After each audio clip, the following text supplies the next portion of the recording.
বিসমিল্লাহির রহমানির রহিম। আল্লাহর কোরআনের আদেশ তাঁরই নির্দেশ অনুসারে কার্যকরী করতে হবে এবং সেভাবেই আল্লাহ রসুল তার মাদানী রাষ্ট্র ব্যবস্থা করেছেন। এটাই ওনার সুন্নত আর কি, অন্যভাবে করলে সেটা হবে না। আমি এক্সাম্পল দিয়ে বোঝাবার চেষ্টা করব। আর এই সমস্ত ব্যাপারে আমি আর কয়েকবারে বলছি, কোরআন আয়াতটা আগে দিয়ে দিছি, এখন আর দেবো না। যেমন বলছেন যে ইন্না সালাতা কানাত আলাল মুমিনিনা কিতাবা মাকুতা, আমি মুমিনদের জন্য সালাতের আদেশ দিয়েছি এবং তার সময়ও বলে দিয়েছি, নির্দিষ্ট সময়। এই সময় বলছে কমসে কম 5-6 জায়গাতে, 7-8 জায়গাতে আছে। সূর্য উদয়ের আগে, সূর্য হেরে দেওয়ার পরে, সূর্য ডুবার পরে, এই বিভিন্ন বলছে। আল্লাহ রসুলের জন্য ওই তাহাজ্জুদ নামাজ পড়ছে সূরা বনী ইসরাঈলতে একবারই বলছে, ওনার জন্য স্পেশাল তাহাজ্জুদ নামাজ। তাহাজ্জুদ নামাজ পড়া মানে সারাদিন একটা কিছু বিরাট নামাজ, তাহাজ্জুদ নামাজ পড়ে যা চাইবেন তাই পাইবেন, এই সমস্ত কথা কোরআনে নাই আর কি।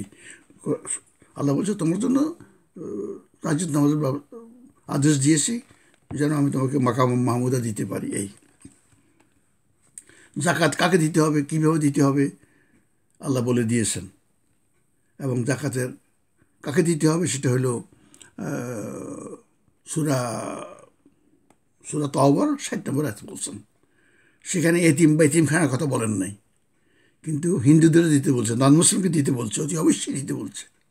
এই আমি আট খাত আমি কয়েকবার বলে দিয়েছি এগুলি। কিন্তু এতিমখানাকে দিতে বলেন না, এতিমকেও দিতে বলেন নাই। কিন্তু আমাদের দেশে এতিমখানাকে দেয়, নিজের গরিব ভাইকেও দেয় না। এই হজ এবং উমরা, ওয়াতিমুল হজ উমরা লিল্লাহি, আল্লাহর উদ্দেশ্যে হজ এবং উমরা করো, জীবনে একবার সম্ভব হলে। লিল্লাহ, আল্লাহর উদ্দেশ্যে, নিজের নামের পিছিয়ে হাজি দেখাবার জন্য না। আর হজে সব গুনাহ মাফ, এটাও উনি বলেন নাই, কোনো গুনাহ মাফ হয় না।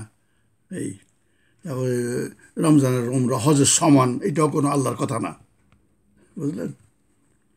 তারপরে এতেকাফ করা কথা আল্লাহ বলেন নাই।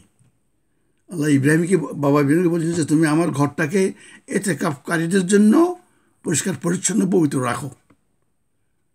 যারা সেখানে থাকতে আসে তখন থেকে থাকতে আসতো, হোটেল ছিল না তো। এই ঘটনা তো 5000 বছর আগের ঘটনা।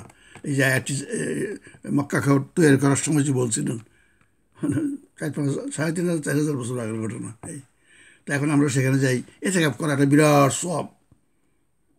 এখানে আমার ঘরে রমজানের হজ উমরা হজের সময় এখানে বাংলাদেশের সব লোক না খেয়ে মরে যেতেছে, গরিবরা। আর এখানে এক লোকে 4 লাখ খরচ করে উমরা করতে যায়, 3 লাখ 4 লাখ, তার পরিবার 15 লাখ খারাপ করে যায়। সব গুনাহ হয়ে যায়, গুনাহ মাফ হয়ে যায়, গুনাহ হয় না কিছুতে। এইভাবে আল্লাহ বলছেন যে তোমরা আমাকে ডাকবে চুপি চুপি, অত্যন্ত ভয়ের সঙ্গে, এবং আমার কাছে মোনাজাত করবো, আমার কাছে চাইবা, মোনাজাত করবো, আমি চাওয়া গোপন চাইবা, সেটা চুপি চুপি, অত্যন্ত ভয় এবং আশার সাথে। আর এখানে বলা হয় মোনাজাতের মজলিস, মোনাজাত এটা, মোনাজাত সেটা।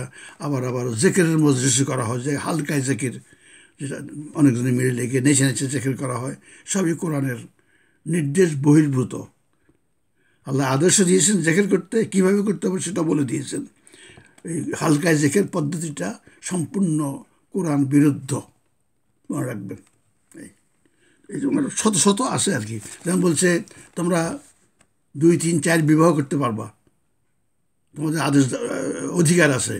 কিন্তু যদি মনে করো ন্যায় বিচার করতে পারবে না, তবে এক স্ত্রীতেই তুষ্ট থাকো। পরিষ্কার আয়াত, বিবাহ করবো না।